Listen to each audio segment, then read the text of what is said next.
नेपाली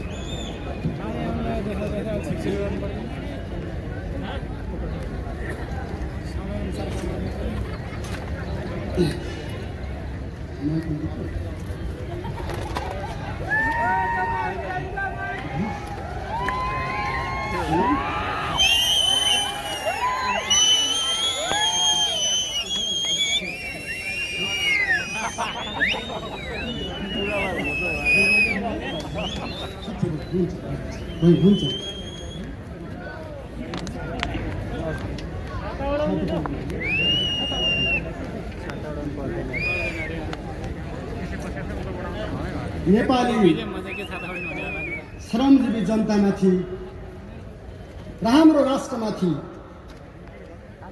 जबरजस्त थोपरिन थालेको राष्ट्रघाती सम्झौता एमसीसी को विरुद्धमा आयोजित यो जनप्रदर्शन र विरोध सभामा उपस्थित हाम्रो पार्टीका सहयोद्धा कमरेडहरू, हाम्रो पार्टीको निमन्त्रणालाई स्वीकार गरेर यहाँ उपस्थित हुनुभएका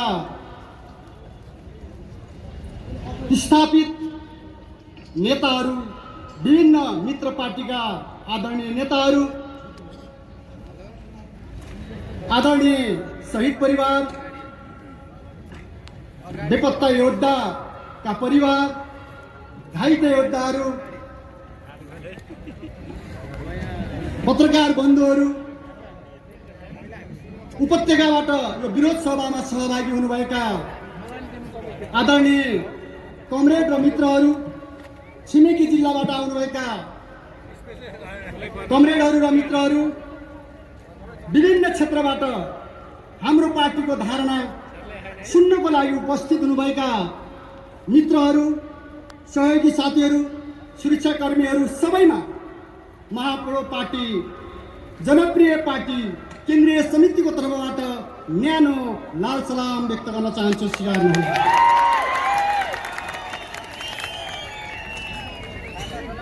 आदरणीय र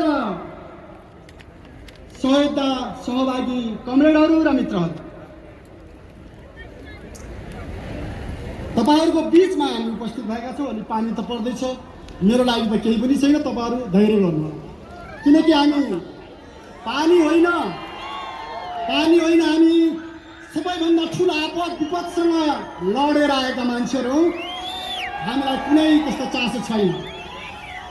हाम्रो देशको आकाशमाथि कालो बदल मडरिरहेको बेलामा, हाम्रो देशको भविष्यमाथि विभिन्न खालका सिकिन्जाहरू कसिन थालेको बेलामा, हाम्रो देशमाथि साम्राज्यवादीहरूको नङ्ग्राहरू गाडिन थालेको बेलामा, हाम्रा देशका दलालहरूले साम्राज्यवादी मालिकहरूको गाडी नाक रगडिरहेको बेलामा हामी लड्न तयार भएर हिँडेका मान्छेहरू।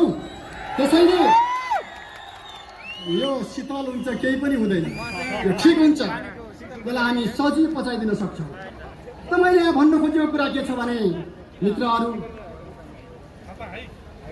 सायद तपाईहरु सबैलाई याद छ, आजभन्दा 4 वर्ष अगाडि हामीले यो रत्न पार्कको शान्ति वाटिकामा र यो खुल्ला मञ्चमा हामीले उद्घोष गरेका थियौँ।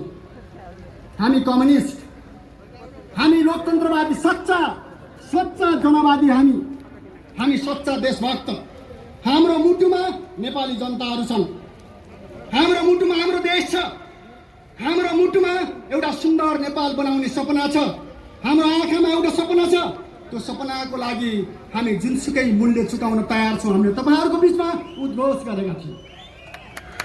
हामीले भनेका थियौँ, हामीले नेपालका अग्रजहरू जसले खुकुरीको बलमा हाम्रो नेपालको स्वाभिमानलाई जगाए, जसले खुकुरीको बलमा डाँडाकाँडामा विरोधीहरूका टाउकाहरू छिट्दै देशको स्वाधीनताको रक्षा गरे, हाम्रा पुर्खाहरू जसले हाके यो देशको स्वाभिमानलाई, विभिन्न शक्तिशाली राष्ट्र भनिनेहरू गिनेर धुलो पिठो भएर साम्राज्यवादीहरूको अगाडि टुक्रा हुँदा हाम्रा अग्रजहरूले हाम्रो देशको स्वाभिमानको लागि तरबार चलाए, खुकुरी चलाए, बन्दुक चलाए, उनीहरू अजम्मरी भएर गए, बाँचिरहे।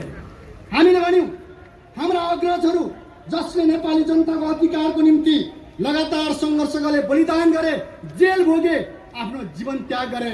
हामी तिनका अनुयायी हुन चाहन्छौँ। हामीले भनेका थियौँ हाम्रो मनमा नेपाली जनता, नेपालका किसानहरू, नेपालका मजदुरहरू, एक छाक खान नपाएका नेपाली जनताहरू जसको इच्छा पितृ चाहना हाम्रो आफ्नो जीवनलाई सुख बनाउने खालको छ, सुखी होस् भन्ने चाहन्छन्। एक छाक खान पाइयोस् आनन्दले, एक टाउको ओत्न पाइयोस्, एक बास पाइयोस्, अलिकति उनीहरू आफ्नो देशमा सुखसँग बस्न पाउन्। नेपाली जनताको चाहना त्यो छ। त्यसका लागि हाम्रा अग्रजहरू लडे, जेल बसे। हामीले भन्यौँ हामी जनयुद्ध लडेर आयौँ, हामी जनआन्दोलन गरेर आयौँ, हामी नेपालका थुप्रै क्रान्तिमा भाग लिएर आयौँ। हामी नेपाली जनताको अधिकारलाई केही पनि चाहँदैनौँ। तर नेपाली जनताको अधिकारलाई कतैबाट हनन गरियो भने, नेपाली जनताको आकाङ्क्षाहरूलाई छिन्न खोजियो भने, कुनै पनि मालिकहरूको इसारामा यहाँका मुठ्ठीभर मालिकहरू, मुठ्ठीभर दलालहरू, मुठ्ठीभर लुटेराहरूको हितमा नेपाली जनताको अधिकारलाई छिन्न खोजिन्छ भने, नेपालको स्वाभिमानलाई जबरजस्त दबाइन खोजिन्छ भने त्यति बेला हामीले चुनौती दिएका थियौँ। यो संविधान हामी मान्ने छैनौँ, यो व्यवस्था हामी मान्ने छैनौँ। आवश्यक पर्यो भने हामीले भनेका थियौँ, आवश्यक पर्यो भने दलाल सत्ताको विरुद्धमा, संसदीय सत्ताको विरुद्धमा, पुँजीवादीहरूको सत्ताको विरुद्धमा जो नेपाली जनताले चाहेका छैनन्, नेपाली जनता श्रमजीवी जनताको सत्ता चाहन्छन्। नेपाली जनता आफ्नो सत्ता, आफ्नो बलबाट बनाएको सत्ता, आफ्नो पौरखले बनाएको सत्ता, आफ्नो पसिनाबाट जन्मिएको सत्ता, आफ्नो रगतबाट जन्मिएको सत्ता, बलिदानबाट जन्मिएको सत्ता बनाउन चाहन्छन्। त्यो सत्ता बन्नुपर्छ नेपालमा। हामीले त्यो भनेका थियौँ। यदि त्यो सत्ता बन्दैन भने त्यो सत्ताको लागि लड्न हामी तयार छौँ, जुनसुकै मूल्य चुकाउन तयार छौँ। हामीले उद्घोष गरेका थियौँ, हामी लड्यौँ। हामीले आफ्नो इच्छा अनुसार लडेनौँ। आदरणीय जनसमुदायहरू, हामीले जनताको माग अनुसार लड्यौँ। हाम्रो देशमा विभिन्न खालका भ्रष्टाचारका अति भए। यति हुँदै गयो तपाईँहरूलाई थाहा छ। प्रधानमन्त्रीको कार्यालय बेचेर खाने देशका मान्छेहरू यहाँ छन्। तपाईँहरूलाई लाज लाग्नुपर्छ कि पर्दैन? नागरिकको हालत के होला यो देशमा एकछिन परिकल्पना गर्नुहोस् त। एउटा सुकुम्बासीको जीवन कसरी बितेको होला, एउटा किसानको जीवन कसरी बितेको होला, एउटा नौजवानको जीवन कसरी बितेको होला, एउटा महिलाको जीवन कसरी बितेको होला, एउटा दलितको जीवन कसरी बितेको होला। यदि प्रधानमन्त्रीको जमिन, प्रधानमन्त्रीको कार्यालय आँगन बेचेर खाने मान्छेहरूलाई यो राज्यले हेर्न मात्रै सक्छ, केही गर्न सक्दैन, बोल्न पनि सक्दैन भने जनताको जीवन के होला? हामी त्यसको विरुद्धमा उठ्यौँ, लड्यौँ, हामीले लड्यौँ। तर देशको सत्ता तपाईँ हामीले देख्यौँ, देशको सत्ता कति कमजोर थियो भने भ्रष्टाचारीहरूको विरुद्धमा लड्नुको सट्टा जसले यो देशलाई उडाएका छन्, यो देशको सम्पत्ति उडाएका छन्, उनीहरूको विरुद्धमा लड्नुको सट्टा हाम्रो पार्टीमाथि प्रतिबन्ध लगाइयो, हाम्रो पार्टीमाथि दमन गरियो। मैले तपाईँलाई यहाँ भन्न खोजेको कुरा के छ भने हाम्रो पार्टीमाथि दमन मात्रै गरिएन, हत्याकाण्डहरू मचाइयो, थुप्रै साथीलाई समातियो। हामी यहाँ आज आइपुगेका छौँ। हामीले भनेका थियौँ आदरणीय साथीहरू, कमरेडहरू, जनसमुदायहरू, हामी मूल्य चुकाउन तयार छौँ। हामी जनताको पक्षमा, देशको पक्षमा मूल्य चुकाउन तयार छौँ। हामीले उद्घोष गरेका थियौँ, हामीले चुकायौँ। हामी 2 वर्षको प्रतिबन्धपछि यहाँ आउँदै गर्दाखेरि, एकीकृत जनक्रान्तिको झन्डामुनि लडेर आउँदै गर्दाखेरि हामीले 12 जना कमरेडहरूको रगत मिसाएर आएका छौँ। नेपालका 9000 शहीदहरूको रगतमा 12 जना कमरेडहरूको रगत मिसाएर हामी आएका छौँ। हामी त्यसै आएका छैनौँ। हामीले 2500 योद्धा कमरेडहरूको बन्दी जीवन भोगेर हामी यहाँ आउँदैछौँ। आज हामी 3000 भन्दा बढी मुद्दा झेलेर यहाँ आउँदैछौँ। 5000 भन्दा बढी साथको घरबास तोडिएका छन्। हामीले थुप्रै खालका अपरेसन दमनहरू झेलेर फेरि हामी यहाँ आइपुगेका छौँ। हामीमाथि प्रतिबन्ध लगाइयो, हामीमाथि दमन गरियो। हामीले भनेका थियौँ तपाईँहरूको प्रतिबन्ध गलत छ, तपाईँहरूको प्रतिबन्ध न्यायको आवाजमाथिको प्रतिबन्ध हो, तपाईँहरूको प्रतिबन्ध सत्यको आवाजको विरुद्धमा प्रतिबन्ध हो, तपाईँहरूको प्रतिबन्ध नेपाली जनताको अधिकारको पक्षमा लड्नेको विरुद्धको प्रतिबन्ध हो। तपाईँहरू सफल हुनुहुन्न। हामीले भनेका थियौँ हामी जुनसुकै मूल्य चुकाउँछौँ तर प्रतिबन्धलाई हामी सहन गर्दैनौँ र त्योसँग हामी झुक्दैनौँ। हामीले यो भनेका थियौँ, हामी लड्यौँ, हामी झुकेनौँ पनि। राज्यसँग फेरि हाम्रो एउटा नयाँ प्रक्रियामा 3 दिने सहमति भयो। हामी तपाईँहरूको बिचमा आइपुगेका छौँ। आज म तपाईँहरूलाई सगौरव घोषणा गर्न चाहन्छु, हामी नेपाल कम्युनिस्ट पार्टी आफ्नो वचनमा प्रतिबद्ध भएको छ। नेपाल कम्युनिस्ट पार्टीले जनतालाई कहीँ पनि ढाँटेको छैन। नेपाल कम्युनिस्ट पार्टीले जे उद्देश्य लिएर जनताको बिचमा उभिएको थियो र भनेको थियो, आज हामी प्रतिबद्ध छौँ र त्यो एउटा सपना सहित फेरि हामी हाजिर भएका छौँ। आज पनि म भन्छु हाम्रो आवाज हाम्रो सत्यको आवाज हो, हाम्रो आवाज न्यायको आवाज हो। हामी नेपाली जनताको न्याय चाहन्छौँ, हामी नेपाल देशको स्वाधीनता चाहन्छौँ, हामी नेपाली जनताको अधिकार चाहन्छौँ। बस हामीलाई अरू केही पनि चाहिँदैन। हामी व्यक्तिगत ढङ्गले हामीलाई केही पनि चाहँदैन, हामीलाई जरुरी छैन। हामी नेपाली जनता जो वर्षौँदेखि दशकौँदेखि हामी लड्दै आएका छौँ आफ्नो एउटा नयाँ जीवनको लागि, आफ्नो एउटा स्वाधीन राष्ट्रको लागि हामी लड्दै आएका छौँ। हामी त्यो जीवन, त्यो देश, त्यो स्वाभिमान, त्यो राष्ट्र हामी चाहन्छौँ। हामी यही कुरा गर्दै आएका छौँ। र आज म फेरि तपाईँहरूको बिच भन्न चाहन्छु, लगातार इतिहासमा सत्यलाई दबाउनको लागि, न्यायलाई दबाउनको लागि प्रहारहरू चलेको छ। न्याय र सत्यलाई दबाउनको लागि बन्दुकहरू चलेको छ, बन्दुकहरू चलाइएको छ। तर इतिहासले के कुरा प्रमाणित गरेको छ भने बन्दुक र प्रहारहरू जनताको अगाडि केही पनि होइन। जनताले कुरा बुझेपछि, जनताले बुझेपछि स्थानीयले एउटा कथा हाल्नुभएको थियो, जनता नै जनता आमा हुन्। जनता भनेको आमा जस्तै हो। जब एउटा वीरले चाहिँ आमाबाट छुटाउँछ, वीर आमाबाट अलग हुन्छ, त्यसको तागत सिद्धिन्छ। त्यसलाई जसले पनि सिधाइदिन सक्छ। तर जब आपद विपदमा आमाको काखमा वीरहरू पुग्छौँ, कसैले पनि हराउन सक्दैन। इतिहासमा हामी लड्यौँ, नेपालमा हामीलाई हेपिएको थियो 2 महिनामा सिधाइदिन्छु यो पार्टीलाई भन्ने घोषणा गर्नुभएको थियो साथीहरू। 2 महिना फागुन 29 गते हामीलाई प्रतिबन्ध लगाउनु भयो। 2 महिना सबैलाई जेलमा, सबैलाई सिधाइन्छ भन्ने दोष गरेका थिए साथीहरूले। सरकारमा बसेका मान्छेले दोष गरेका थिए। हामीले भनेका थियौँ 2 महिना होइन, 2 महिना होइन, 2 वर्षपछि यो देशमा परिवर्तन हुन्छ, यस देशका शासकहरू गिर्छन्, जनता विजय हुन्छन्। हामीले यो भनेका थियौँ। आज के भयो परिणाम? आदरणीय जनसमुदाय, हामीलाई नेपाली जनताले, नेपालको आमाले हामीलाई माया गर्नुभयो। आमाको शक्तिमा हामी टिकेर आएका छौँ। हामीसँग आधुनिक बन्दुक छैन, हामीसँग ठुला ठुला बमबारुदहरू। अहिले भन्न त मान्छेले भन्छन्, पत्रकार बन्धुहरूले सोधि नै हाल्नुहुन्छ, यसो गयो कि उहाँले सोध्नुहुन्छ, बाटोमा त आउनुभयो बन्दुक खोइ भन्न चाहनुहुन्छ। बन्दुकको कुरा नगर्नुहोस्। अहिले बन्दुकको कुरा गर्ने होइन, हामीसँग नेपालका आमाहरू छन्। आमा बन्दुकभन्दा बलियो शक्ति आमाहरूसँग हुन्छ। हामीले यो भनेका छौँ। हामीसँग हाम्रा दाजुभाइहरू छन्, गाउँ गाउँमा हामीसँग दाजुभाइहरू छन्, तिनको तागत बन्दुकको भन्दा शक्तिशाली हुन्छ। हामीले यो भनेका थियौँ। हामीसँग किसान छन्, मजदुर छन्, हामीसँग नौजवानहरू छन्, हामीसँग हामीलाई माया गर्ने जनता छन्। जनताको तागत कुनै पनि बम र गोलीभन्दा बलियो हुन्छ। हामीले यो भनेका थियौँ। हाम्रो विजय, हामी सफल भएर आउनुको कारण के हो आदरणीय जनसमुदाय भने हामी जनतासँग जोडियौँ।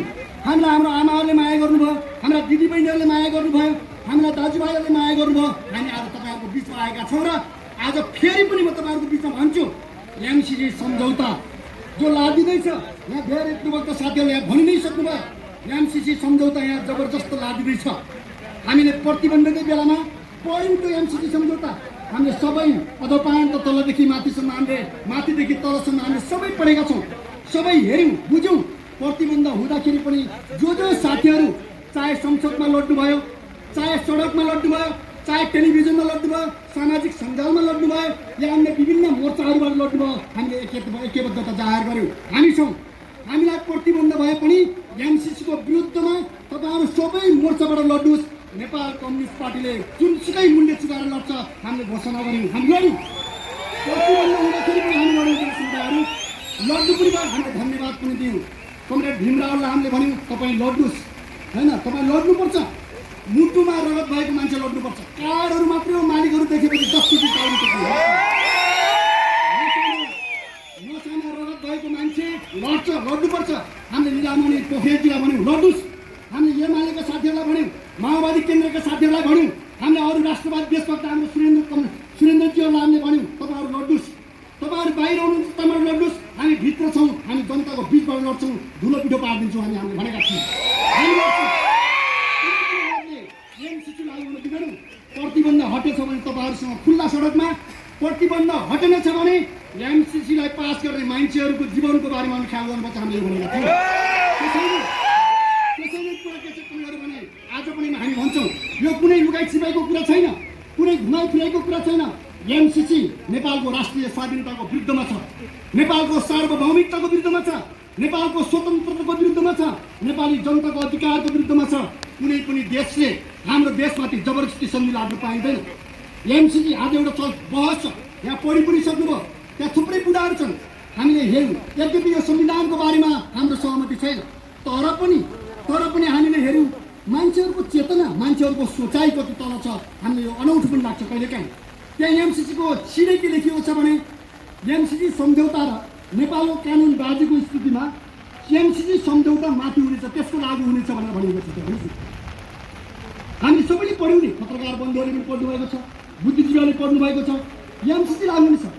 लप्सीफेदीदेखि बुटोलसम्म, लप्सीफेदीदेखि गोरखपुरको नजिक सुनौलीसम्मको टावरहरूको जमिनमा अमेरिकाको अधिकार हुनेछ। त्यहाँको सेक्युरिटी अमेरिकाले गर्नुपर्नेछ। यो कुरा उल्लेख छ त्यहाँ। त्यो सम्झौता विचित्र के छ भन्नुहुन्छ भने कसको हितमा गरिँदैछ। यहाँ साथीहरूले भन्नु पनि भयो, सुन्दा पनि अनौठो लाग्छ। मैले यहाँ लेखेर ल्याएको छु, अहिले पानीले पढ्नु मिल्दैन, तर त्यहाँ प्रश्न के लेखेको छ भने अमेरिकाको राष्ट्रिय सुरक्षाको निम्ति यो सम्झौता लागू गरिनेछ। यो छ त्यहाँ। अमेरिकाले जुन देशमा आफ्नो राष्ट्रियताको बारेमा चिन्ता छ, समस्या छ भन्ने पर्यो भने एमसीसी मार्फत त्यहाँ लागू गर्ने, त्यहाँ पुग्ने, त्यो देशबाट अमेरिकी सुरक्षालाई संरक्षण गर्ने, अमेरिकाको राष्ट्रिय समस्यालाई त्यहाँबाट सुरक्षा चुनौतीलाई त्यो देशमा एमसीसी प्रयोग गरेर संरक्षण गर्ने उनीहरूको यो छ। त्यहाँ कानुनी ढङ्गले पनि अमेरिका नै माथि हुनुपर्ने, सुरक्षा पनि अमेरिकाले गर्नुपर्ने होइन। त्यहाँ तपाईँको चाहिँ के अरे अनि त्यसपछि अलिकति केही पर्यो भने चाहिँ अमेरिकाको सुरक्षाको लागि एमसीसी मार्फत जे पनि निर्णय लिन पाउने जो खालको प्रावधानहरू सम्झौतामा गरी राखिएको छ। र नेपालका कयौँ साथीहरूले यसलाई समर्थन गर्न थाल्नुभएको छ। हामीलाई अनौठो लाग्छ। मतलब चाहिँ कस्तो तर्क छ भन्नुहुन्छ भने यो नेपालमा हामीले भनेका छौँ नेपालमा प्रहरी छैन, लप्सीफेदीदेखि सुनौलीसम्मको टावरहरूको सुरक्षा गर्न सक्ने नेपालमा सेना छैन, नेपालमा प्रहरी छैन, नेपालमा प्रशासन छैन। अनि अमेरिकीहरूले त्यहाँ खतरा देख्यो भने आफू आउनुपर्ने, उनले भनेको जस्तो हुनुपर्ने, यो कसले मान्न सक्छ? कुन चाहिँ नेपालीले मान्छ यो कुरा? को नेपालको नागरिकले यसलाई सही ठान्न सक्छ? अनि नेपालको कानुनसँग बाजिएको स्थितिमा एमसीसी सम्झौता लागू हुने भनिसकेपछि नेपालको संविधानभन्दा अहिले भएको यो बुर्जुवा संविधान, यो पुँजीवादी दलाल पुँजीवादीको हितमा बनेको संविधान त्योभन्दा पनि माथि हुन्छ भनेर भन्ने भइसकेपछि नेपालको कानुन, नेपालको अदालत के काम भयो? नेपालको अदालत छैन, नेपालका न्यायाधीशहरू के हुन्? कि नेपालका प्रहरी र सेनाहरू जनतालाई दमन गर्नको लागि मात्रै हो? के हो यो? कि नेपालका अदालतहरू क्रान्तिकारीहरूको विरुद्धमा फैसला गर्नको लागि मात्रै बनाइएको हो? नेपालका अदालतका न्यायाधीशहरू के तपाईँको चाहिँ यहाँका जनताको विरुद्धमा मुद्दा हेर्नको लागि मात्रै बनाइएको हो? यदि यसरी मानिन्छ अनि तर्क के गरिन्छ भन्नुहुन्छ भने पैसा आउँछ, धेरै पैसा, राम्रो। यो जो टाइपको छ हामीले के भनेका छौँ भने के पैसाले समृद्धि हुन्छ? अमेरिकाले दिएको 50 करोड डलरले के नेपालमा कायापलट खान्छ? कयौँ नेताहरूले, कयौँ पार्टीका साथीहरूले होइन मन्त्रीहरूले के भनेको सुनिन्छ भने पैसा यति धेरै पैसा, सजिलै आउने पैसा, सित्तैमा आउने पैसा। कस्ता मूर्खहरू एकजनालाई के पनि भन्नुभयो भने होइन के अरे यो एउटा अनौठो ढङ्गले के भने भन्नुहुन्छ भने यी चाहिँ दुष्टहरू हेर्नुहोस् है, अमेरिका यत्रो चाहिँ सित्तैमा दिन थालेको पैसा विरोध गर्छन् दुष्टहरू। हामीले भन्यौँ हामीलाई अनौठो लाग्छ। त्यसैलाई दलाल भन्छ कि भारत कसरी के अरे अङ्ग्रेजहरूको कब्जामा पर्छ तपाईँलाई थाहा छ? भारत अङ्ग्रेजको कब्जामा जानुभन्दा पहिला एउटा लडाइँमा भारतको बादशाहले, औरङ्गजेब भन्ने बादशाहले अङ्ग्रेजहरूको सेनालाई धुलो पिठो पारेर सबलाई सिधाइदिएको थियो। तर अङ्ग्रेजहरू बाठा उनले के गरेर भन्दा लडाइँमा हारिसकेपछि हामीले बिरायौँ, लड्नु हुँदैन थियो तपाईँहरूसँग, हामी व्यापार गर्न आएको मान्छे व्यापार गर्न दिनुहोस्, हामी पैसा बुझाउँछौँ, ट्याक्स बुझाउँछौँ, कति चाहिन्छ बादशाह हामी तपाईँलाई पैसा दिन्छौँ, हामी अरू केही पनि गर्दैनौँ, लड्नु गल्ती भयो माफी दिनु पर्यो। औरङ्गजेब चाहिँ लक्ख पर्यो, ओहो पैसा आउँछ, पैसा बादशाहलाई पैसा भन्दा अन्त केही पनि आँखा हुँदैन भन्नुहोस् न, पैसा आउँछ भने त ठिक छ।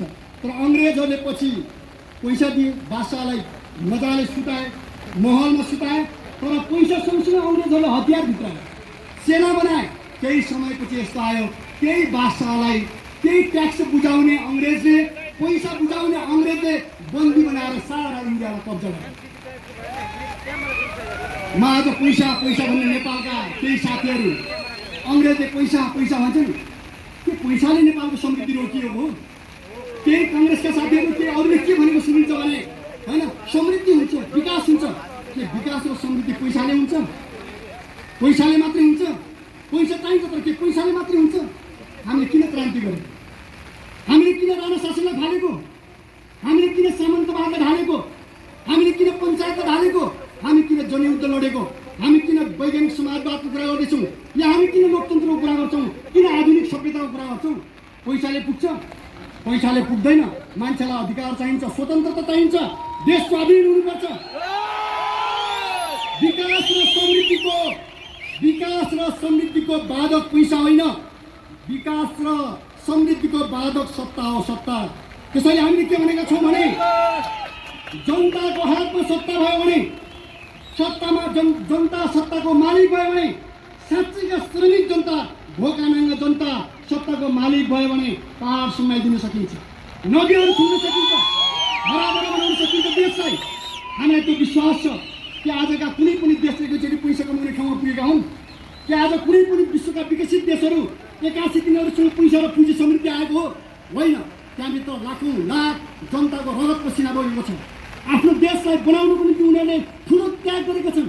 त्यसैले आदरणीय सभाले पैसाबाट समृद्धि हुन्छ भन्ने सोच भनेको दलालहरू, सुत्खोरहरू, बिचौलियाहरू, कमिसन खोरहरूको एउटा कृतज्ञ चेतना हो। त्यो चेतनाबाट कहिले पनि समृद्धि र विकास हुँदैन।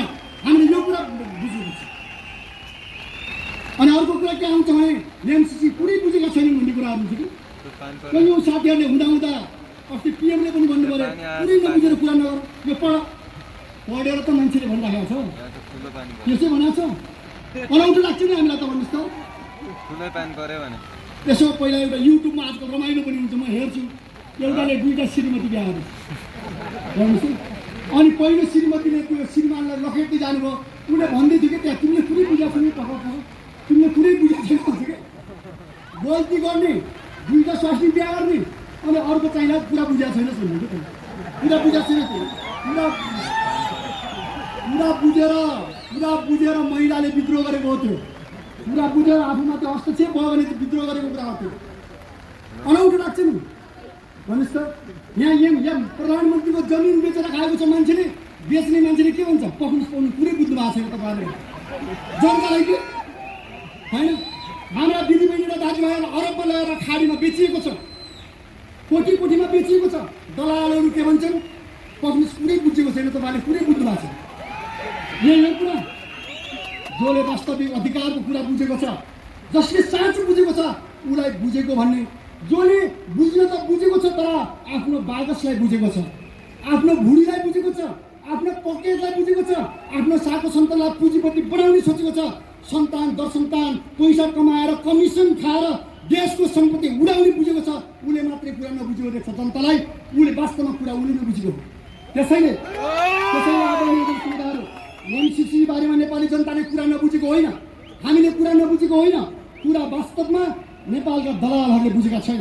कमिसनमा म अहिले त हेर्दैछु, हामी त हेर्दैछौँ त्यहाँ तपाईँको सचिवको तलब एमसीसीमा पाउने मान्छे जो छ उसले नेपाल सरकारले दिने भन्दा उसले त्यहाँ 10 गुणा बढी पैसा पाउँछ।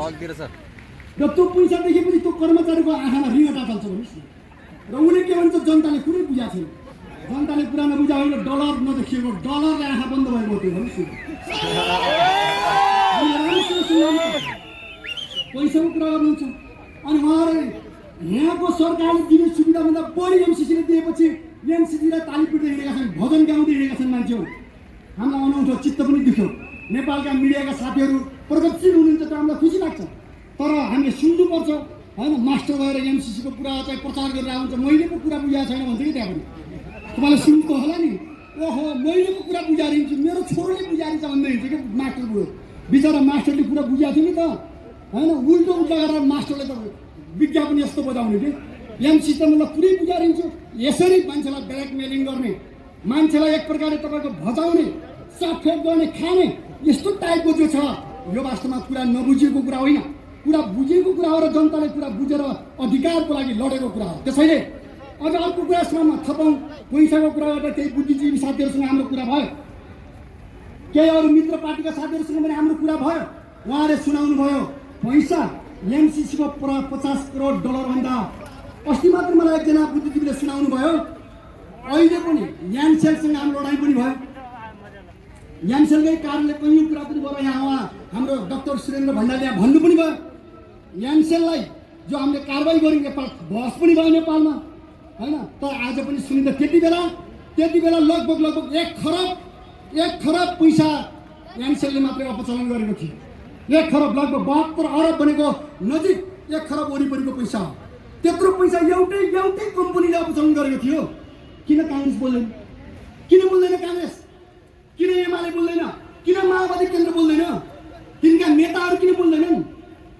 72 अरब पैसा करप्सन भयो, त्यहाँ चाहिँ अपचलन भयो भनेर सर्वोच्च अदालतले भन्छ। किन पार्टीहरू बोल्दैनन्?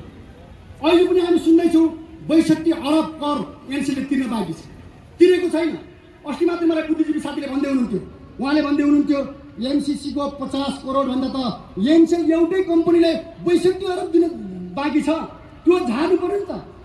आफ्नो पैसामा पनि कमिसन खाएर, नेपाली जनताको करमा पनि पैसा खाएर, कमिसन खाएर, हैन, एउटा कम्पनीको मालिकलाई पोस्ने तर 62 अरब झार्नुको सट्टा यताबाट फेरि तपाईँको 50 करोड डलर ल्याएर त्यहाँ पनि कमिसन खाने दलालहरूको जो खालको मनोवृत्ति छ, यो दलालहरूलाई यो मैदानबाट सदाको लागि विदा नगरेसम्म नेपालले मुक्त हुन्छ। त्यसैले युवा कमरेडहरू, मित्रहरू, पत्रकार बन्धुहरू, यो कुरा यस्तो पैसाको कुरा अस्ति मात्रै हिजो मात्रै पनि हाम्रो छलफल चल्यो कि नेपालमा कस्तो स्थिति छ पैसाको तपाईँलाई थाहा छ? अहिलेसम्म कति सहयोग आयो?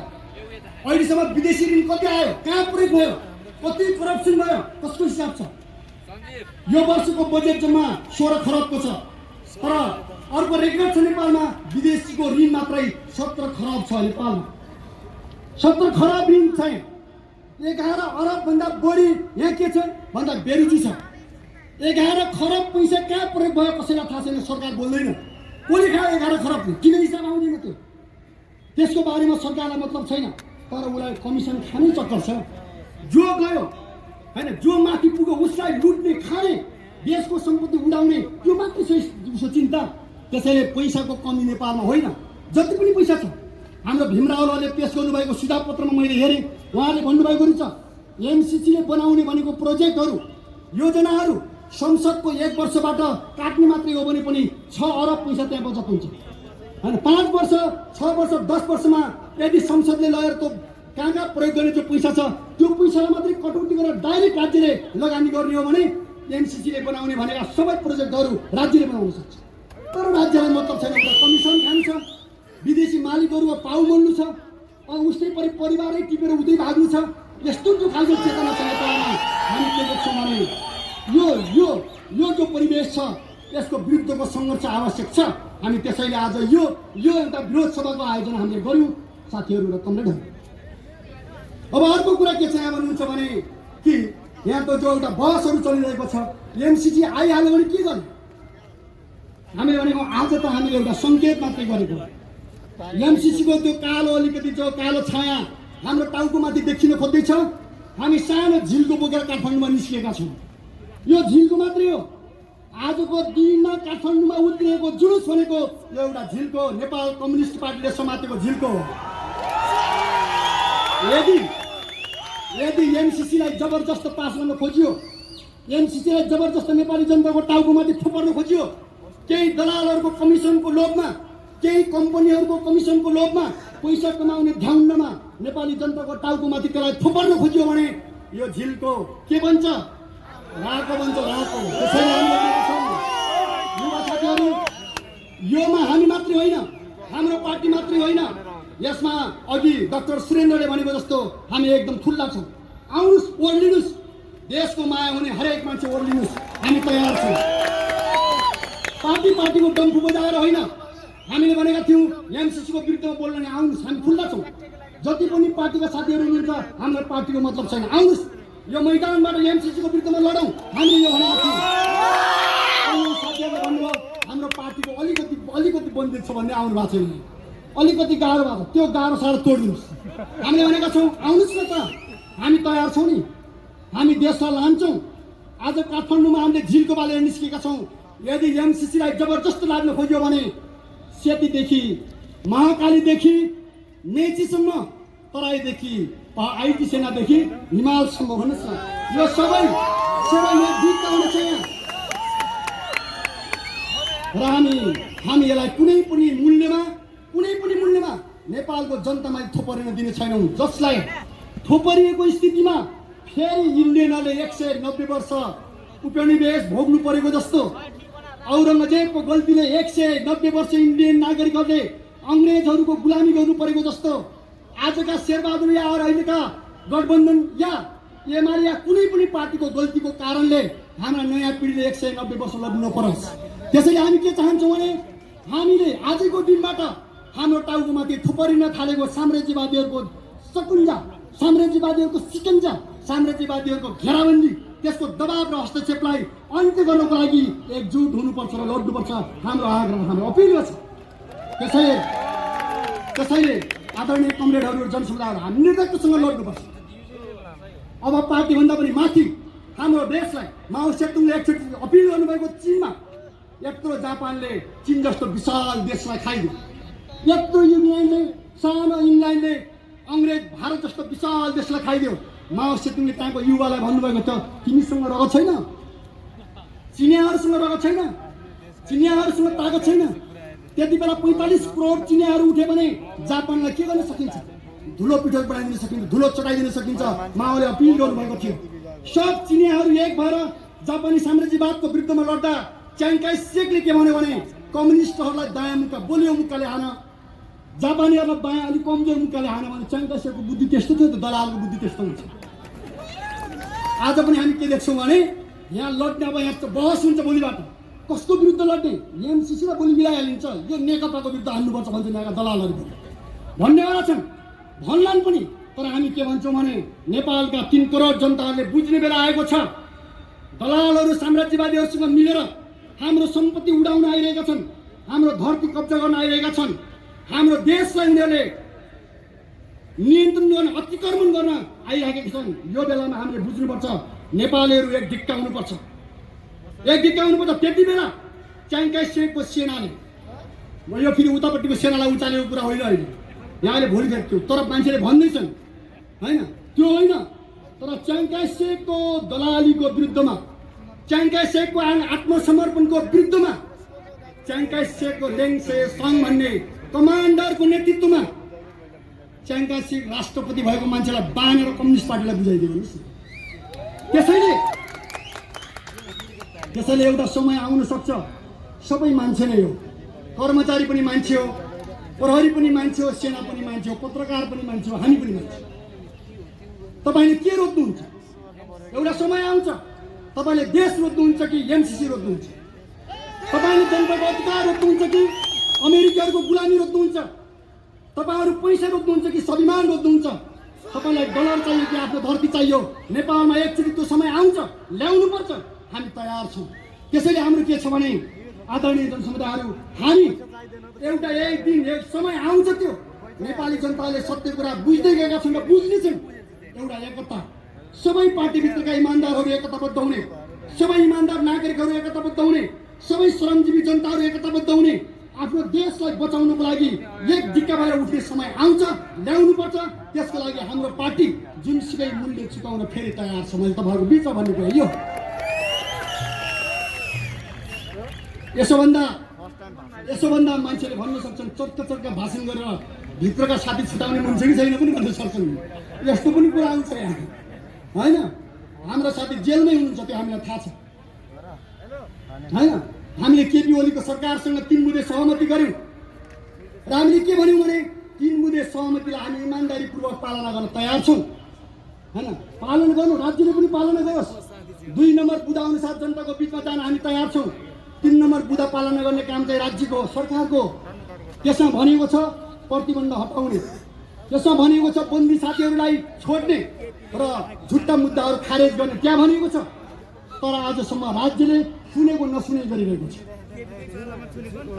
राज्यले सुनेको नसुने गरिरहेको छ र विभिन्न खालका भ्रमहरू, विभिन्न खालका कुप्रचारहरू सुन्नमा आइरहेका छन्, आउँछन्। हामीले के भनेका छौँ भने यो हेर्नुहोस्, जेल, नेल, मुद्दा, लडाइँ, बलिदान एउटा देशलाई मुटुमा राखेर हिँडेको पार्टीले त्यसका नेता कार्यकर्ताको लागि एउटा सुन्दर देशको एउटा चाहिँ भविष्य आँखामा सजाएर हिँडेका नेता र कार्यकर्ताको लागि तिनका अगुवाहरूको लागि साधारण कुरा यसमा हामी केही चिन्ता छैन। तपाईँ नछुट्नुहोस्। हामीले भनेका छौँ हाम्रो साथीहरूलाई मोर्चा कसेर लड्नुहोस्, जेलमा बस्नुपर्छ। जेल क्रान्तिकारीहरू बस्नुको लागि बनाएको चिज हो। त्यो चाहिँ अहिलेसम्म होइन, पुँजीवादी सत्ता रहेसम्म, दलालहरू रहेसम्म यी जेलहरूमा क्रान्तिकारीहरूलाई थुनिन्छ हामीलाई राम्रोसँग थाहा छ। त्यसै त्यहाँ कोही पनि हामीलाई चिन्ता छैन। उनीहरूले इमान्दारीपूर्वक छोड्नुपर्छ, सहमति अनुसार छोड्नुपर्छ। अर्को कुनै पनि शर्त हामीलाई मान्ने छैन। अर्को कुनै शर्त लादेर यो गरे छोड्छौँ त्यो गरे छोड्छौँ भन्न खोजियो भने त्यो कुरा हामीलाई मान्ने छैन। हामीले सिधै भनेका थियौँ सहमति लागू गर्नुहोस्, हामी तपाईँहरूको बिचमा सहकार्यमा छलफल गर्न तयार छ। तर तपाईँहरूले घेराबन्दी गर्नुभयो, दायाँ बायाँ गर्नुभयो भने त्यो सम्भव छैन। बरु यो एमसिसीको खारेजीको विरुद्धको लडाइँमा हाम्रो देश त्यो मात्रै होइन, एमसिसी मात्रै होइन, तपाईँले सुन्नुभएकै छ हाम्रो जयसिंह धामीलाई जिउँदै महाकाली नदीमा बगाउने साम्राज्यवादी कुतत्वहरू अतिक्रमणकारीहरूको विरुद्धको लड्न हामी तयार छौँ। हामीले भनेका छौँ त्यसको विरुद्धमा हाम्रो लिपुलेक, हाम्रो कालो पानी, हाम्रो लिम्पियाधुरा, त्यसको पक्षमा हाम्रो साथीहरू झन्डा गाड्न जाँदाखेरि बाटैबाट झोलामा पेस्तोल हालिदिएर समातेर लिम्पियाधुरातिर हिँडेको टोलीलाई समातेर अनि त्यसले राज्यद्रोहको मुद्दा लगाएर, सङ्गठित अपराधको मुद्दा लगाएर, खर्खाजन र हात हतियारको मुद्दा लगाएर जबरजस्ती 2-3 वर्ष जेलमा हालेर यातना दियो। तर हामीले साथीहरूलाई भन्यौँ नातिनुहोस्, लड्नुपर्छ। जेल बस्दाखेरि जेलमा लड्नुपर्छ, बाहिर लड्नुपर्छ। तर जनताको अधिकारको लडाइँ छोड्नु हुँदैन, त्याग्नु हुँदैन। हाम्रो देशको, हाम्रो भविष्य निर्माण गर्ने लडाइँ हामी त्याग्नु हुँदैन। हामी यही कुरा भनेका छौँ। आज पनि हामी यहाँ आएका छौँ। हामी चाहन्छौँ नेपालमा एउटा नयाँ सहमतिलाई इमान्दारीपूर्वक लागू गरिनुपर्छ, त्यो हुनुपर्छ। हामीले यो भनेको छ। तर हामी सँगै यो पनि भनेका छौँ कि आज एमसिसी किन यसरी लादिँदैछ? किन विदेशीहरूले तपाईँको दिउँसै हेलिकप्टर हाम्रो टाउकोमा दिन चाहिन्छ नि? 1 दिन होइन, 2 दिन होइन, 3 दिन 4 दिनसम्म टाउकोमाथि हेलिकप्टर नचल्दाखेरि घेरेर बस्ने मान्छेहरू कस्ता हुन्? ढुङ्गाले भए पनि हान्नुपर्छ। मेरो भने के छ? मैले सुने जयसिंह धामीका गाउँका युवाहरूले इन्डियाको गाडी चढेर आउने मानवाधिकारवादी ढुङ्गा मुडा गरेर उतैबाट डाँडो कटायो। भन्नुहोस्, त्यो ठिक छ, त्यो गर्नुपर्छ। मान्छेको मनमा चाहिँ स्वाभिमान हुनुपर्छ कि मान्छे अचम्बरी को छ भन्नुहोस् त? सुनको बागसमा बसे पनि मान्छे मर्छ। मर्नेबाट चिन्ता गर्नु हुँदैन त्यहाँ। तर न्यायको आवाज बुलन्द गर्न छोड्नु हुँदैन। सत्यको बाटोमा हिँड्न छोड्नु हुँदैन। सत्य र न्याय भनेको महान आदर्शहरू हुन्, त्योबाट हामी विचलित हुनु हुँदैन। हामी लगातार जानुपर्छ। हाम्रो भनाइ के हो? त्यसैले जयसिंह धामीलाई समात्ने खसाल्ने हामीले सुन्यौँ। दार्चुलाको डाँडा काँडामा इन्डियन हेलिकप्टर आएर नाच्यो होइन, त्यहाँ आदेशै दिँदैन। नेपाली सेनाको ब्यारेकमाथि लिएर नचाहिन्छ। नेपालको राज्य कहाँ हरायो? रक्षा मन्त्रालय कहाँ हरायो? कहाँ सुत्यो? हुन त शेरबहादुरजीले भन्दै, केपीजीले भन्दै हुनुहुन्थ्यो मन्त्री नै छैन, एक्लै के गरौँ भन्दै हुनुहुन्थ्यो केपीजीले। अहिले शेरबहादुरजी पनि 2 महिना भइसक्यो। एकदम सफल गठबन्धन र के हो, एकदम भव्य गठबन्धन। 2 महिना भइसक्यो 5 जना मन्त्री लिएर हिँडिरहेको छ प्रधानमन्त्री। देशमा के भएको छ के थाहा उहाँहरूलाई?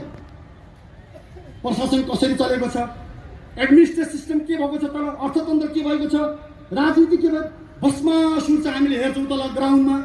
मन परी छ नेपालमा अराजकता छाएको छैन, राज्य नै छैन तल एक प्रकार गाउँमा।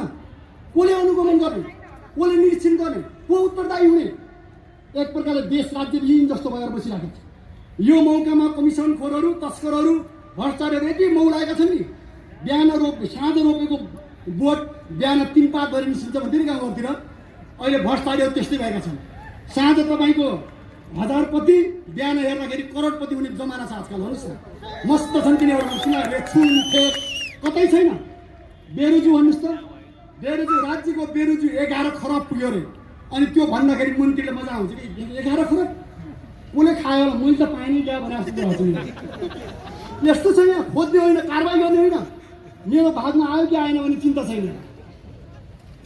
स्थानीय तहमा तपाईँले सुन्नुभयो कति 2-3 वर्ष कति भयो त्यो स्थानीय तह बनेको? बेरुजी कति निस्क्यो? डेट खराब। खान पनि त एउटा ढङ्ग चाहिन्छ नि त होइन? सुँगुरले चारो खाएको भन्दा पनि बढी खाने हो त यो होइन। के को विकास, के को विकास, के को संहिता, के को यहाँ तल अधिकार? सब्सिडी भनेको छ खल्तीमा हालेको छ होइन, विशेष कार्यक्रम भनेको छ खल्तीमै हालेको छ, झोलै गरेको छ। अस्ति म एउटा गाउँमा गएँ, हाम्रो चौधरी दिदीहरूले दुखेसो राख्नुभयो, सर यहाँ त गरिबी निवारण भनेर आयो, हामीले 200, 300, 1000 उठाएर दिउँ, त्यो त भाइयो सर कता गइगयो।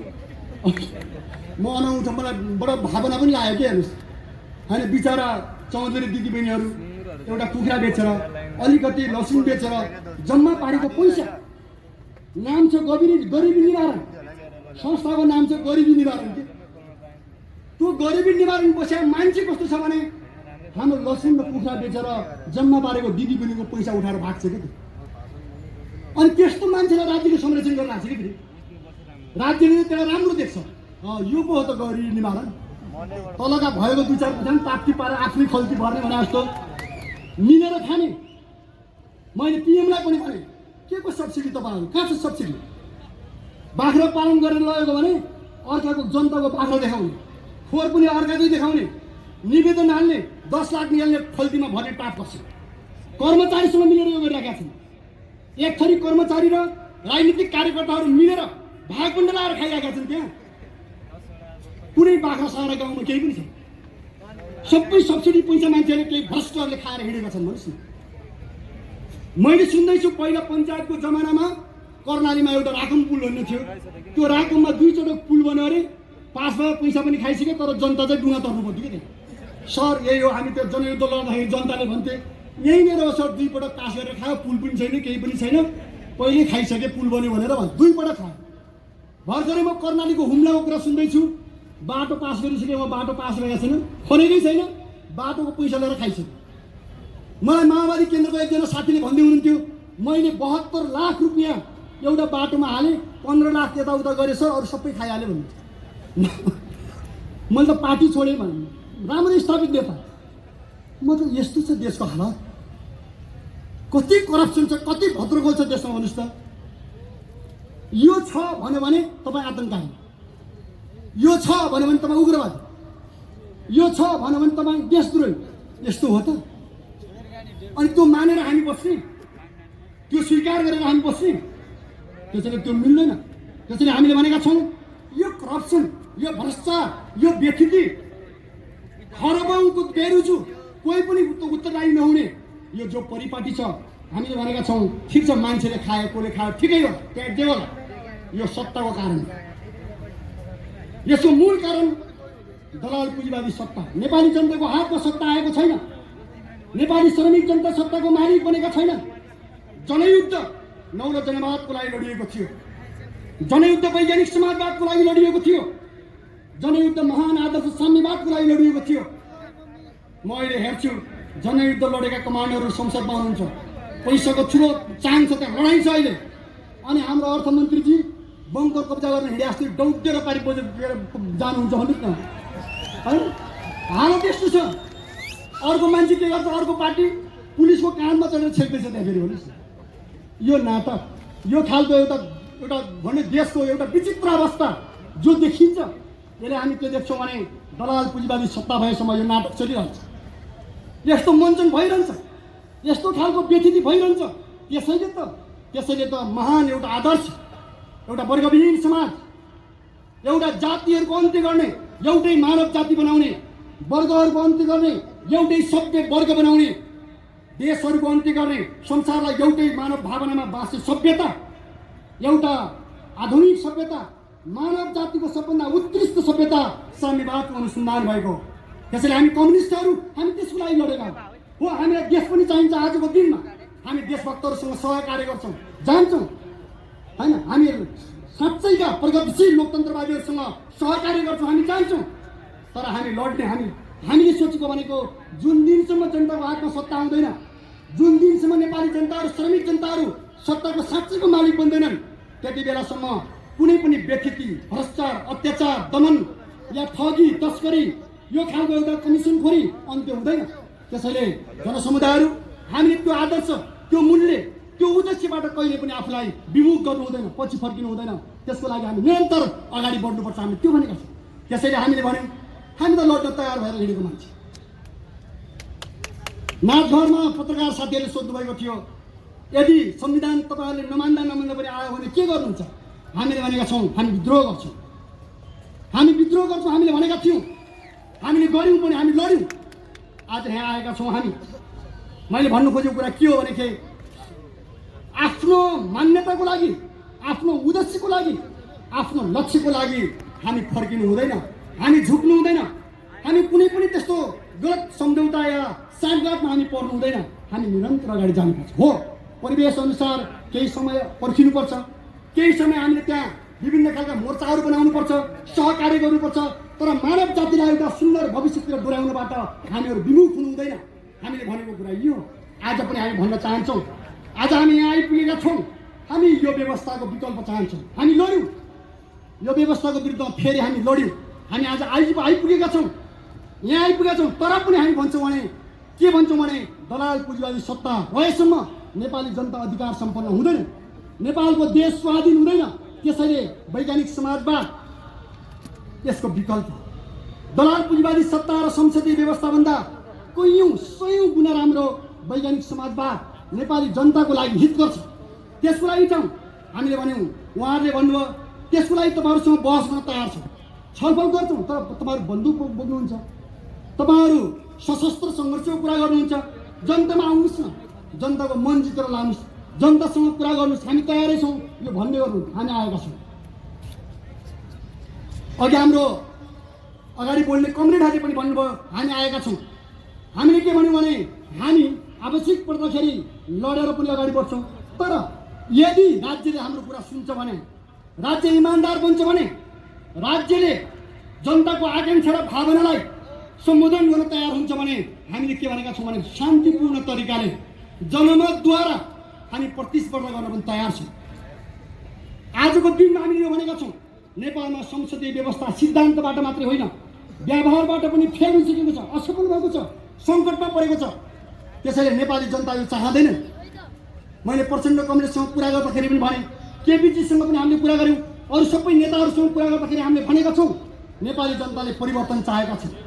तपाईँहरूले पाएको 62% मत, कम्युनिस्टको नाममा तपाईँहरूले जित्नुभएको प्रतिनिधिहरू, चुनावमा जितेको प्रतिनिधिहरू, यो सबै वास्तवमा समाजवादको लागि नै थियो। जनयुद्धलाई जनताले हुर्काएको र जिताएको कुरा पनि समाजवादकै लागि थियो। झापा आन्दोलनमा जनताले दिएको सहयोग पनि समाजवादकै लागि थियो। एक प्रकारले भन्ने हो भने बिपी कोइरालाहरूले बन्दुक उठाउँदाखेरि नेपाली जनताले साथ दिएको पनि समाजवादकै लागि थियो। लोकतान्त्रिक समाजवाद काङ्ग्रेसले भन्ने गर्छ होइन, समाजवादको लागि थियो। र आज नेपाली जनताले कम्युनिस्टहरूलाई 2/3 दिएर पठाए। जनताको मतको रक्षा तपाईँले गर्न सक्नुहुन्न। कुरा गर्दाखेरि तपाईँले एक अर्कालाई भन्नुहुन्छ, हामी सुन्छौँ होइन। केपी कमरेडको कुरा सुन्यो भने यो सब सिद्धाउने, खत्तम पार्ने प्रचण्ड र के अरे माधव नेपालहरू भन्ने उहाँलाई झोक छ अहिले, अथवा हुने पनि भयो होइन। पुरै पुलिस पुँजी फालिदिइसक्यो, त्यसरी उहाँलाई झोक चल्ने कुरा पनि भइहाल्यो। हेर्नुहोस् न, यता माधवजी र प्रचण्डजीहरूलाई भेट्यो भने सब बिगान यही केपी हो भन्ने परेको छ। हेर्नुहोस् न, यसैले हो हाम्रो अलिकति भाग लागेको ठिकै हुन्थ्यो नि त। एक्लै त गुम्ल्याउन खोज्यो भन्ने उहाँलाई परेको छैन, अथवा जे परेन सहमति लागू गरेन, सहमति अनुसार नगएपछि यो भयो, उहाँलाई त्यो परेको छ। तर जेसुकै होस्, जनतालाई त्यो सरोकार छैन। जनतालाई त सरोकार के छ भने कम्युनिस्टहरूले जित्यो भने समाजवाद आउला कि, कम्युनिस्टहरूले जित्यो भने कम्युनिस्टहरूले लेखेको जस्तै घोषणापत्रमा लेखे जस्तै किसानहरूले अलिकति बास पाउलान्, घाँस पाउलान्, दलितहरूले अधिकार पाउलान्, महिलाहरूले अधिकार पाउलान्, किसान मजदुरहरूले अलिकति अधिकार पाउलान्, युवाहरूले रोजगारी पाउलान्, विद्यार्थीहरूले राम्रो शिक्षा पाउलान्, स्वास्थ्य पाउलान्। यो हो नि त जनतालाई त्यो थियो। त्यसैले अन्तत के भयो भन्दाखेरि त्यो समाजवादी मतको चाहिँ संरक्षण हुन सकेन। हामीले के भनेका छौँ भने त्यसलाई त्यो मत समाजवादको निम्ति जित्ने, तर त्यहाँ पुग्दाखेरि केमा प्रयोग भयो भने कुर्सीको लडाइँमा प्रयोग भयो। त्यहाँ पुग्दाखेरि कमिसनको लडाइँ जस्तोमा प्रयोग भयो। त्यो एक आपसको तपाईँको भिडन्तमा लुछाचुटीमा प्रयोग भयो र मान्छेहरू मतबाट भागे। जनताको मत कम्युनिस्ट सरकार चलाउने ल्याउने, जनताको मत समाजवादको लागि मेहनत गर्छौँ भनेर ल्याउने, तर प्रयोग चाहिँ एक आपसलाई सिद्धाएर जनतालाई ठोक्ने तेज गयो। त्योबाट जनता बेचैन छन्, निराश अथवा हैरान पनि छन्। यो बेलामा हामीले भनेका छौँ जनतालाई अधिकार दिनुपर्छ। नेपालमा संसदीय व्यवस्था सफल छैन, सफल नभएपछि हामीले के भनेका छौँ भने विकल्प के हो? समाजवाद हो। समाजवादमा हामी जान चाहन्छौँ, तर राज्यले यदि जनमतको कदर गर्छ भने जनताको भावनाको सुन्छ भने हामीले के भनेका छौँ भने ठिक छ त ल जन्म सङ्ग्रह गरौँ, शान्तिपूर्ण तरिकाले गरौँ न। पञ्चायती तानाशाही व्यवस्थाले जन्म सङ्ग्रह दिन हुन्छ भने, निरङ्कुश पञ्चायती व्यवस्थाले जन्म सङ्ग्रह दिन मिल्छ भने, तयार हुन्छ भने, लोकतन्त्र भनेर साँझ बिहान नथाक्ने नेपालका राजनीतिक दलहरूले जन्म सङ्ग्रह गर्ने हिम्मत गर्नु पर्दैन? गर्नुपर्छ कि पर्दैन? पञ्चायतलाई निरङ्कुश भन्ने, तर यहाँ जनमतको रूपमा प्रयोग गरौँ र ठिक छ हामी लडौँ। आउनुहोस्, हामीले भनेका छौँ तपाईँहरूले जित्नुभयो भने फेरि पनि नेपाली जनताले पुँजीवादलाई नै रोज्दैछन् भने, फेरि पनि नेपाली जनताले संसदीय व्यवस्था नै रोज्दैछन् भने हामी भनौँला, नेपाली जनतासँग फेरि बहस गरौँला। तर हामीलाई विश्वास छ नेपालको महिलाले यो गए गुज्रीको टाउको माथि थिचेर बसेको यो भारी बोजिलो दलाल पुँजीवादी सत्ता महिलाहरूले रोज्दै छैन, किसानहरूले रोज्दै छैनन्, दलितहरूले रोज्दै छैनन्, नेपालका श्रमिकहरूले रोज्दै छैनन्, नेपालका जाति जनजाति मधेसले रोज्दै छैन, ती जनताहरूले समाजवाद रोज्दैछन्। हामीलाई त्यो थाहा छ। त्यसैले हामी प्रतिस्पर्धामा उत्रिएका छौँ र हामीले के भनेका छौँ भने ल ठिक छ, शान्तिपूर्ण तरिकाले यो तिमीहरूले प्रदान गर्नुपर्छ, हामी तयार छौँ। तर व्यवस्था चलाउन पनि सफल नहुने, संसदीय व्यवस्थामा जनताले साह्रै अन्याय अत्याचार पनि भोगिरहनु पर्ने, संसदीय व्यवस्थाको उत्पीडन खप्नु पनि पर्ने, लुट आतङ्क जेसुकै भए पनि भोग्नु पर्ने, अनि निकास पनि दिनु पर्ने। जनता अगाडि जान चाहन्छन्, जनतालाई बाटो पनि दिन नछोड्ने, यो भयो भने के हुन्छ? हामीले के भनेका छौँ भने आफूले सत्ता नचलाउने, नसक्ने अनि जनतालाई दोष थोपरेर, अरू क्रान्तिकारीलाई दोष थोपरेर यो गलत खालको एउटा उत्पीडनकारी, शोषणकारी, अत्याचारी दलाल प्रवृत्तिलाई नेपालको सत्तामा प्रयोग गर्न पाइँदैन। हामीले यो कुरा भनेका छौँ कमरेडहरू र मित्रहरू। त्यसकारण जन्म सङ्ग्रहको लागि प्रतिस्पर्धा गरेर उत्रिएका छौँ। हामी देशभरि एउटा क्याम्पेन चलाउँछौँ। हामीले मित्र साथीहरूलाई पनि भनेका छौँ, हामी नअल्मली हामीले सबै मित्रहरूलाई भनेका छौँ, परिवर्तनको बाटो जनताको आकाङ्क्षा अनुसार तयार गर्नुपर्छ होइन, परिवर्तनको बाटो जनताको भावनासँग जोडेर त्यसलाई अगाडि बढाउनुपर्छ। त्यसको लागि आजको सबभन्दा उत्तम विकल्प भनेको संसदीय व्यवस्थाको चुनाव होइन। फेरि संसद फेरि तिनै हुँदा हुँदा काङ्ग्रेसको साथीहरूले पनि भन्नुभएको थियो होइन, यो समानुपातिक भनेर अहिलेको चुनाव संसदीय चुनावमा साधारण जनता कोही पनि लड्न नसक्ने भयो। माओवादीको साथीले पनि त्यही भन्नुहुन्छ, अब चुनाव भयो भने हामी कोही पनि चुनाव लड्न सक्दैन। एमालेको साथी पनि त्यही भन्नुहुन्छ, चुनाव कसको कब्जामा गयो? चुनाव त बिस्तारै दलालहरू, अरबपतिहरू, करोडपतिहरूको हातमा गयो चुनाव त। त्यहाँ को जनताको मान्छे हो, को होइन, कसले जनताको प्रतिनिधित्व गर्छ त्यसको अर्थ छैन। पैसा जसले बढी हाल्न खोज्छ, जसले बढी तपाईँको खर्च गर्न सक्छ, त्यो स्थिति आउने स्थिति बन्यो नि त। त्यसैले यो प्रणालीबाट जनताको हित हुँदैन जो अहिले बहस छ। त्यसैले हामीले के भनेका छौँ, एकचोटि नेपाली जनताको जनमतद्वारा एउटा राज्य व्यवस्था चुन्ने, फैसला गर्ने अधिकार दिउँ। हामीले यो भनेका छौँ र यो सहित आएको। अन्तमा म तपाईँलाई के भन्न चाहन्छु भने हेर्नुहोस्, साथीहरू जेलमा हुनुहुन्छ, हामी यहाँ आएका छौँ, बहस गर्दैछौँ। हाम्रो देशमा एउटा जो खालको मैले अघि एमसिसीको बहस चलिरहेको छ, किन चल्यो एमसिसी? फेरि पनि म तपाईँलाई भन्छु, एमसिसी के पैसाको मामिला मात्रै हो? एमसिसी के सहयोगको कुरा मात्रै हो? एमसिसी के तपाईँको चाहिँ मित्रले गर्ने सहयोगको कुरा मात्रै हो? यदि त्यसो हुन्थ्यो भने यो त्यो ठुलो कुरा थिएन। सहयोग गर्नुपर्छ, एक अर्कालाई दिनुपर्छ, त्योमा हामीलाई कुनै आपत्ति छैन। तर अघि यहाँ सिपी कमरेडले भन्नुभयो जस्तै सहयोग त सहयोग, शर्त सही सहयोग के यस्तो लाग्छ, त्यहाँ हेर्दाखेरि पनि अनौठो लाग्छ। तपाईँ यस्तो भन्ने, तपाईँहरू यहाँ आउनुहुन्छ, तपाईँले घर हाल्नै पर्छ भन्ने कि तपाईँले घर हाल्नुपर्छ, हाल्नुहोस्, म पैसा दिन्छु, हाल्नुहोस्। तर तपाईँको घर यस्तो हुनुपर्छ, त्यो गेटदेखि कोठासम्म मेरो मान्छेले हेर्नुपर्छ। त्यो तपाईँको घरको सेक्युरिटी मेरो जिम्मा हुनुपर्छ। तपाईँ हुँदा तपाईँले के खानुहुन्छ त्यो मैले चेक गर्न पाउनुपर्छ। अनि तपाईँ कहाँ सुत्नुहुन्छ त्यो पनि मलाई देखाउनुपर्छ भन्न थालेपछि त्यो घरको औचित्य, त्यो सहयोग हुन्छ? त्यो घर पनि हाल्नै पर्ने जबरजस्ती, तपाईँले हाल्नै पर्छ भन्ने कि। तर घर चाहिँ यस्तो हुनुपर्छ, तपाईँ हिँडेको रेकर्ड पनि मलाई चाहिन्छ, तपाईँ बस्ने ठाउँ पनि मलाई देखाउनुपर्छ, हुँदा तपाईँको बेड पनि मलाई देखाउनुपर्छ भन्न थालेपछि त्यो घर है भन्नु हुँदैन तपाईँ? त्यस्तो घरभन्दा बरु रुखको बुढा मुनि सुतिन्छ भन्ने आउँछ भन्नुहोस् न। त्यसैले कुरा के हुन्छ भन्नुहुन्छ भने एमसिसी आर्थिक मामिला मात्रै होइन। एमसिसीसँग हामी के देख्दैछौँ भने अगाडि 50 करोड पछाडि पछाडि M16 आउने बेर छैन। यहाँ राम्रोसँग यहाँ ध्यान दिनु जरुरी छ हैन।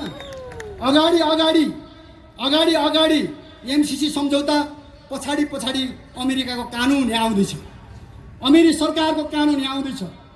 यदि हामीले यस्तो कुरालाई ध्यान दिएनौँ भने एक दिन यस्तो हुनेछ, 50 करोड होइन 50 अरब डलर तिर्दाखेरि पनि नेपाली जनता ऋणबाट मुक्त नहुने स्थिति आउन सक्छ। त्यसैले यो सम्झौता, यो जनतामाथि लादिने सम्झौतालाई हामीले कदापि स्वीकार्नु हुँदैन। त्यसैले म युवा साथीहरूलाई भन्न चाहन्छु, हेर्नुहोस् हामी यहाँ लड्दै यहाँसम्म आएका छौँ, अब तपाईँहरूको जिम्मा पनि आउँदैछ। हाम्रा छोराहरू भतिजाहरू जस्तो भइसक्नुभयो युवाहरू त भन्नुहोस् न होइन। तपाईँहरू 20-25 वर्षका युवाहरू, 28-29 वर्षका युवाहरू, एउटा पञ्चायती व्यवस्था चल्थ्यो, हामी यो रत्नपारको बारमा उभिएर भाषण गर्थ्यौँ कि थोरै हुन्थ्यौँ हामी अक्षिलो। हामी त्यो बारमा भाषण यसरी गर्थ्यौँ, पुलिस नआएसम्म गर्थ्यौँ कि हामी। कहिलेकाहीँ त पुलिस आउँदैन कि 10 मिनट भाषण गरिसक्यो आउँदैन। एकचोटि त भाषण आधा घन्टा गरिसक्दाखेरि पनि आएन कि हेर्नुहोस्। यस्तो जमाना पनि थियो। तर हामीलाई के लाग्थ्यो भने हामी एक दिन यो देशलाई बदल्छौँ। अमेरिका यसै अमेरिका भएको होइन। अमेरिकाले जम्मा एउटा मुद्दा हो, अमेरिकाले ब्रिटेनले चियामाथि ट्याक्स थप्यो भनेर विद्रोह गर्ने देश अमेरिका हो। ब्रिटिसको उपनिवेश हो नि अमेरिका। चियामाथि ट्याक्स बढायो भनेर विद्रोह गरेर 5 लाख अमेरिकीहरू मरेर अमेरिका स्वतन्त्र गर्न भयो। संसारभरि तपाईँको चाहिँ आधुनिक सभ्यता बन्ने बेला सबैतिर ठुला ठुला भिडन्त भएका छन्। तर युवाहरूले एउटा सपना देख्नुपर्छ, हामीलाई सहयोग चाहिन्छ, तर हामी हाम्रो खुट्टामाथि विश्वास गर्नुपर्छ, हाम्रो पौरख, हाम्रो नारीमाथि, हाम्रो पाखुरामाथि विश्वास गर्नुपर्छ, हामी हाम्रो दिमागमाथि विश्वास गर्नुपर्छ। हामीसँग खुट्टा छन्, हामीसँग पाखुरा छन्, हामीसँग दिमाग छ। यो देशलाई हामी सबै चिजहरू प्रयोग गरेर राम्रो बनाइदिन सक्छौँ। हामीलाई कसैको सहयोग चाहिन्छ, तर कसैको दया र भिख हामीलाई चाहिँदैन। कसैको हामीलाई प्रभुत्व र हस्तक्षेप हामीलाई चाहिँदैन। हामी बनाउन सक्छौँ, तपाईँ तयार हुनुहोस्। हाम्रा कलेजहरू, हाम्रा युनिभर्सिटीहरूलाई नेपालका मुक्ति योद्धाहरूमा बदल्न तयार हुनुपर्छ। हाम्रा गाउँका युवाहरूलाई आफ्नै देशको स्वाभिमानको लागि लड्न सक्ने योद्धा हामी तयार गर्नुपर्छ। हामीले सपना देख्नुपर्छ। नेपाली जनताहरू विदेशीको गुलाम गर्नको लागि जन्मिएका मान्छे होइन। नेपालका युवाहरू अरूको चाकरी गर्नको लागि मात्र जन्मिएका मान्छे होइनन्। हामी हाम्रो देशलाई एक दिन आफ्नै खुट्टामा उभिएको, आफ्नै पौरखमा बाँचेको, आफ्नै विवेकले नेतृत्व गर्न सक्ने विश्वको एउटा सुन्दर देश बनाउने सपना हामीले देख्नुपर्छ र त्यो सम्भव छ। त्यो बनाउनुपर्छ। एमसीसीको विरुद्ध लड्दै, दलाल पुँजीवादी सत्ताको विरुद्ध लड्दै होइन, संसदीय सत्ताको विरुद्ध लड्दै, वैज्ञानिक समाजवादको निम्ति, एउटा महान आदर्शको निम्ति, एउटा राष्ट्रको स्वाधीनताको निम्ति लड्दै हामी अगाडि बढौँ। हामी एक दिन अवश्य सफल हुनेछौँ। हाम्रा साथीहरू जेलमा हुनुहुन्छ, उहाँहरू अवश्य छुटेर आउनुहुनेछ।